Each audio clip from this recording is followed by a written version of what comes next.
நம்ம நோக்கம் எல்லாரும் நல்லா இருக்கணும். தளபதியோட ஒரே எண்ணம் எல்லாரும் நல்லா இருக்கணுங்கிற எண்ணம். ஸோ அதை பரிசீலனை பண்ணலாம். அவங்க கோரிக்கை என்னன்னு வர சொல்லி கேட்கலாம்.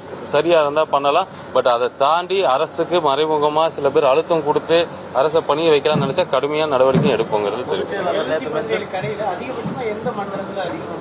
இது எல்லா டேட்டாவும் கொடுத்துருக்கேன். அதுல வந்து கோயம்புத்தூர் நினைக்கிறேன், அங்க கொஞ்சம் அதிகமா பண்ணிருக்கோம்னு நினைக்கிறேன். பொதுச் செயலாளர் மென்ஷன் பண்ண மினிஸ்டர் நீங்க தானா? டைரக்டர் அது பொதுச் செயலாளருக்கு தான் கேட்கணும், எனக்கு தெரியாதுல்ல. பொதுச் செயலாளர் பேசும்பொழுது இந்த கடைகள் எல்லாம் வந்து மாற்று இடங்களுக்கு மாத்துறதுக்கு பதிலாக கடைகளே மூடனா நல்லா இருக்கும் அப்படின்னு சொல்றாங்க. செஞ்சி சட்டமன்ற உறுப்பினரும் அதான் சொல்லியிருக்காரு. இல்ல, நான் அதுதான் தெளிவா சொல்லியிருந்தேன் பாருங்க. முதல் கட்டமா அவர்கிட்டயே அதான் சொன்னேன். 717 கடைகள் மூடி இருக்கும். இது வரைக்கும் எப்பவுமே 717 கடை மூடினது இல்ல. 500 கடைகள் தான் ஒவ்வொரு அரசுகளும் ஆட்சி அமைக்கும் போது பண்ணது. இதுல இந்த 717 கடையில ரொம்ப முக்கியமான கடைகள்லாம் இதுல இருக்கு. ரொம்ப ரொம்ப முக்கியமான விற்பனைகள் அதிகமா இருக்கக்கூடிய கடைகள் எல்லாமே இந்த லிஸ்ட்ல இருக்கு. சோ இப்ப என்ன பிரச்சனை ஆகுதுன்னா, அந்த கடைகளை மூடனே திருப்பி கடைகளை குறைக்கும் போது ஒவ்வொரு கடைகளோட கூட்டங்கள் ரொம்ப அதிகமாகுது.